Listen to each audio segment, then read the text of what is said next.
ok. Du nhiêu tuổi rồi? Nhiêu tuổi rồi?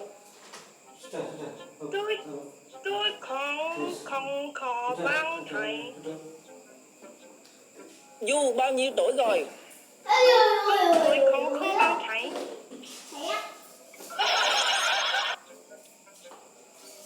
Bà nhiêu tuổi? Bà nhiêu tuổi rồi? Bao nhiêu? Tôi không có bằng thầy.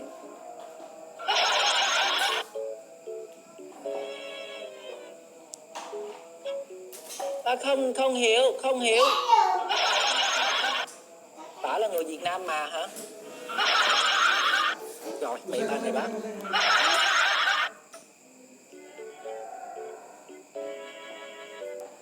23. 23. 23.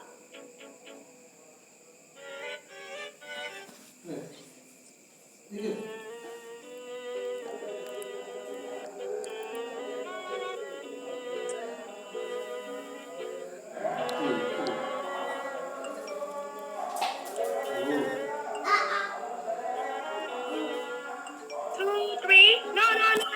Two, three. Go. Ok. Có telephone. Google, ok. Anh em ơi, cho em xin một follow anh em ơi. Hi. Hello. Follow me. Hey, Google. Ok. Hi, bà. Ok. Mr. Vinh. 27. Sorry. 27. English. Ok.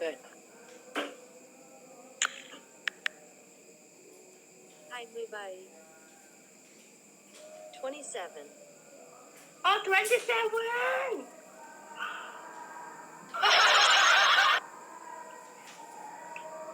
I look my face, you handsome. Google.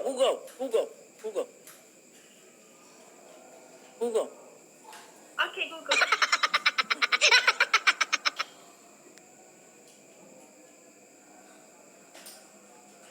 Phong đẹp trai.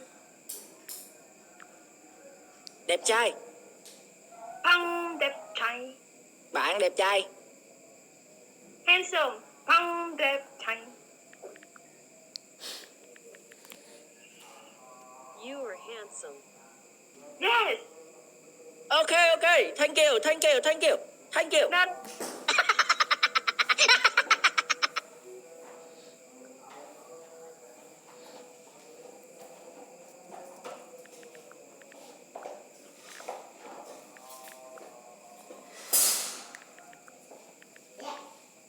Have a lover.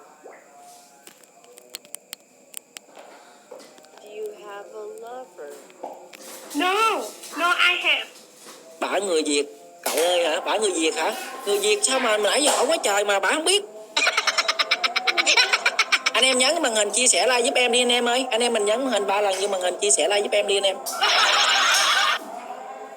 Tôi đặt thẳng. Tôi đập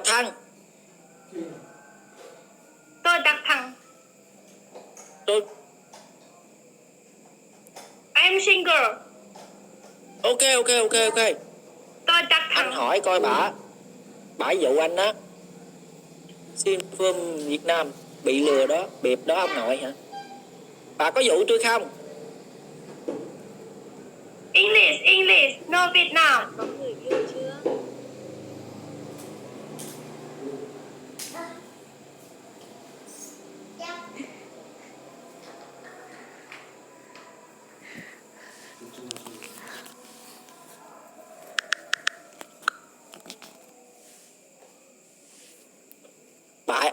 Bà giỏi lắm hả?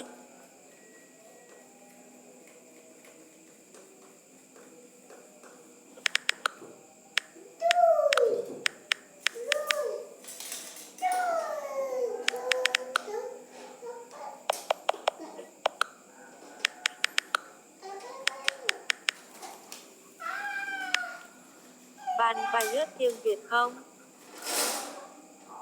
One more, one more, one Do more. you know Vietnamese? No, no, no, no, no. Bị dắt rồi hả? No, I Thôi can con xong speak. rồi.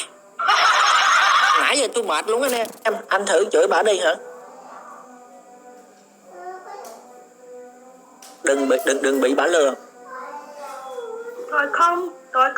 Tôi không biết tiếng Việt. Việt Nam, right? Tôi không biết tiếng Việt.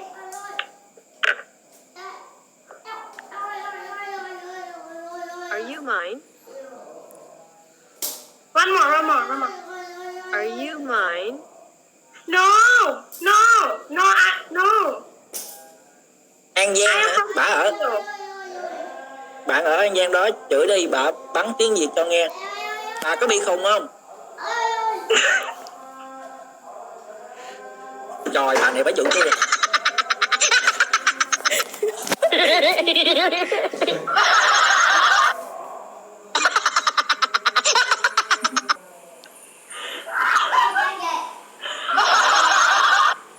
Miền Tây.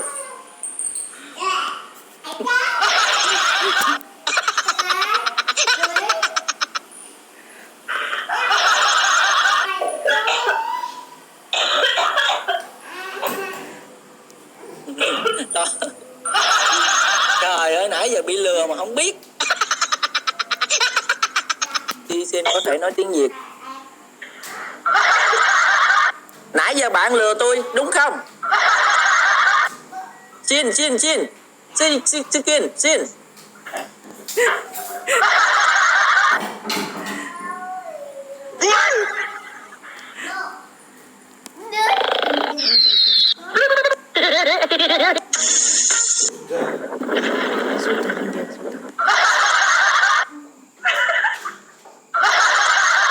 Bị dắt nãy giờ bà người Việt Nam hả? Đi ra. What? Guys, Nãy giờ bà dụ tôi đúng không? wait. Okay, wait. Guys, tadi. Anh em nhấn màn hình đi anh em ơi, anh em nhấn màn hình phụ em đi anh em ơi. Kamu gila tak? Bahasa Vietnam pastor sikit gelak lah. Dia cakap Vietnam. Vẫn còn nhây hả? Anh em bên này nói, bà nói tiếng Việt được. Dia cakap bahasa Vietnam. Dia cakap sikit gila. Kamu gila ke? Lepas tu sikit gelak lah.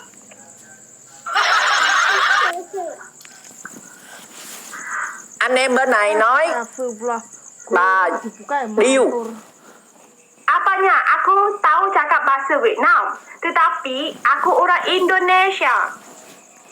Indo. Yes, I can speak Vietnam. A little. Việt Nam nói tiếng Anh cái gì? Indo nói tiếng Anh bà nội. Chút biết chút. Bà mồm điêu.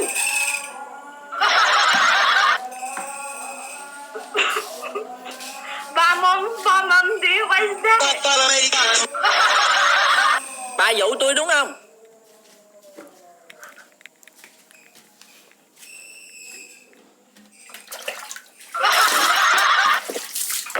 Ơi, đau bụng quá, nghỉ đùa rồi mọi người ơi, guys, no.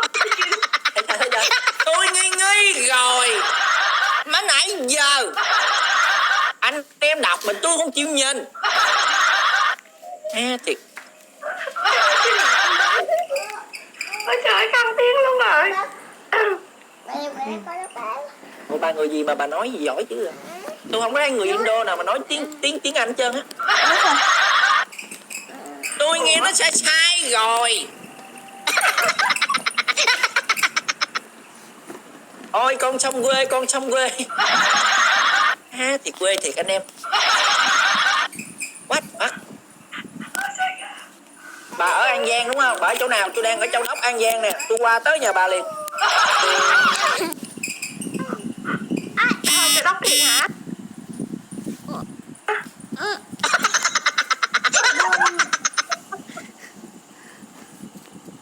Trời ơi, dia sebelah kampung sikit. Châu Đốc. Thôi bà khỏi hello chicken gì đi, bà nói tiếng Việt đi bà nội. Trời ơi trời. Nãy giờ phải dắt đi vòng vòng anh em comment dưới đây mà nãy giờ tưởng luôn anh em vậy dụ mình ai về. Ôi con trong quê, con trong quê. Quên cục luôn. Ủa, ông ở Châu Đốc thiệt à? Giờ nói tiếng Việt rành chứ sao.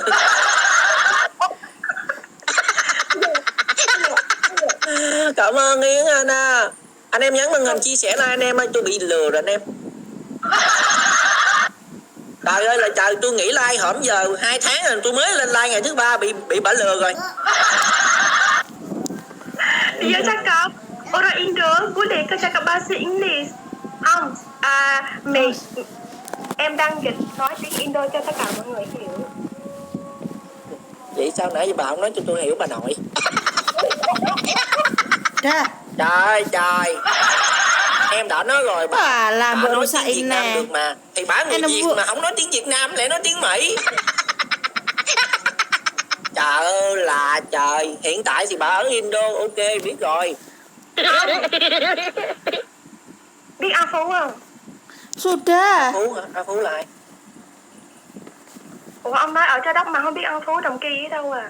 À An Phú, ông nói bà nói cho nó kỹ coi trời ơi. Tôi ngay chỗ An Phú luôn nè, ngay chỗ chợ nè. Ồ thế à, sao gần thế nhỉ? Nãy giờ tôi mệt với bà luôn á. Bà nhà bà đâu mà đọc kỹ chỉ đi. Gửi định vị qua cho tôi. Không có được, không có được. Nãy giờ ngồi bấm dịch thấy bà lội luôn. Đó giờ đâu có chơi tiếng nước ngoài. Không si kiền, sebelah je. Mà nãy giờ anh em tôi nghi rồi, tôi nói ủa gì kỳ vậy, bà này bả người nước ngoài, bả Indo với lại bà nói Tokyo gì mà bả nói tiếng Anh mà mình cũng đi dịch luôn.